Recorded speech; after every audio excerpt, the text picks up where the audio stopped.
It is the best of all worlds. And you've emphatically, deliberately come forth to be a part of this time.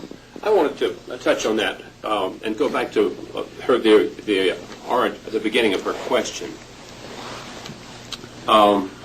There's a saying that the time will come that the lion will lay down with the lamb and not eat it. It will not happen in physical experience. The lamb is part of the food chain, and the lion and the lamb both know it and come forth happily to participate within it. So give us another one.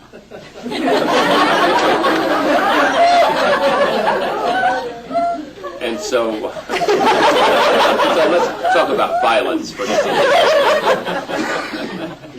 I've been a part of agreed upon violence where I was paid, and so was the other participant paid, to beat the other into a stupor. We got in a ring with gloves and we just beat on the other till the other one couldn't stand up anymore. And a variety of things where I get paid to beat somebody. And but both of us were getting paid to get beaten and beat.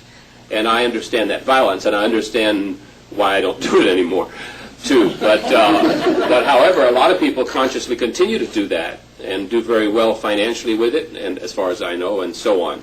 So I understand there's agreed upon violence. So many people earn their living through violence. Their whole career that's what they're paid for, is violence. And so I understand violence, agreed upon violence. I know, but there's an area beyond that I think that we react to where we don't feel that the other person has agreed on their part in the violence. That's because you don't understand how you agree. When we say, why is violence allowed? Because we don't understand that there's, and I'd like to understand it clearer from you right now. That is because you do not understand how it is that you are attracting. In other words, how does someone agree to violence? Do you sign a contract? Well, in those cases I was talking about, we agreed to, we got paid $5. But we don't see any of you out signing contracts. In other words, the one who is raped or beaten up or murdered, we do not believe we will ever find you coming into a room and someone putting something in front of you and saying, sign this please, and when you read it, usually after you've signed it, you say, oh, I've just agreed to experience violence. None of you would do that, because none of you would deliberately do to yourself something that you do not want. But what happens is, you don't understand how it is that you are saying yes to things. You think that because you say no to violence, that you are somehow going to hold violence away from you. When the reality of it is, whatever you are flowing your attention toward, you are vibrating within. You are attracting, you see. So violence, like everything else, is neither good nor bad, is that? That is accurate. And the way you are signing your contract to all things that come to you is through your vibration, through the way you flow your energy. When you remember something, you are flowing energy. When you imagine something, you are flowing energy. When you're describing something, you're flowing energy. So if you have a bad day and you come home and you describe it to your partner, you are pretty well making sure that tomorrow will be as bad as today, because you are flowing energy from where you stand, you see. So what emotion do you feel when you see, through Esther or however you see it, someone wreaking physical violence upon another one that seems helpless, and the other one seems to be like heavily armed, and the other one's and the one unarmed that's being destroyed is, say, what appears to be a helpless child or woman or man that are unarmed and don't have an arm or weapons. From our perspective, now you will like this, and this will help all of you a great deal relative to what you are seeing happening around you. First of all, you must remember that as participants of that which is non-physical, in other words, we are your non-physical perspective, we do not address lack. So when we see someone disconnected for any reason, whether it's a child who is not getting the candy he wants, or whether it is the government that is not getting the funding it wants, or whether it is anyone not getting something that they want, and they're in that, and it could include getting beaten up on, which is the opposite of the peace that they want. Whenever we see someone getting something that they do not want, we instantly acknowledge what is it that they must want. In other words, we know that any time you are feeling strong emotion about something, strong negative emotion, that you are living and focused right at what you do not want. So instantly, we identify what it is that you do want, and we flow our energy toward that.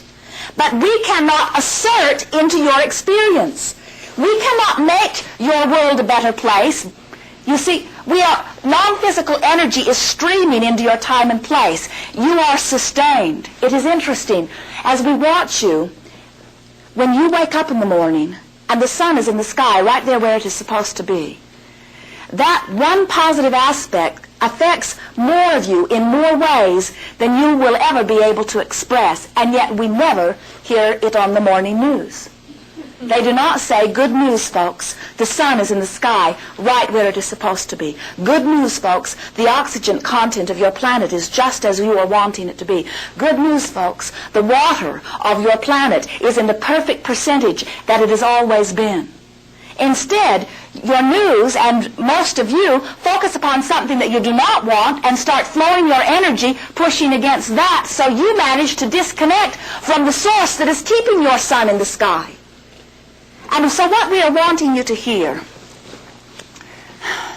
is that it is very fortunate that through your physical perspective you are not orchestrating your planet, or it would have been gone a long time ago. Because from your physical perspective you are more likely to be lackful. It is also good for you to notice that all really, really is well. And that when you get focused lackfully, the worst thing that can happen is that you will mess up your own life.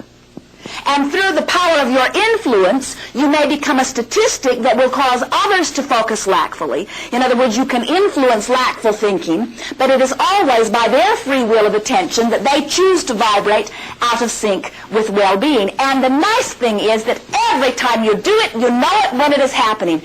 Every time you do it, you feel negative emotion, without exception. You never are in the process of attracting something you do not want without feeling negative emotion. You have hundreds of thousands of opportunities to transmute energy, to pivot, to flow energy positively before something bad in terms of physical manifestation happens to you. And the next thing that we would like to say to you is that from your non-physical perspective, you do not see death as bad. You see it as natural. For you know that there is not death, but only eternal, everlasting, glorious life. And so when things become such that you cannot remain in your physical environment, you quickly withdraw into the non-physical, back into pure, positive energy. On earth you have funerals to mourn the loss, and in non-physical we have celebrations to express our appreciation of life.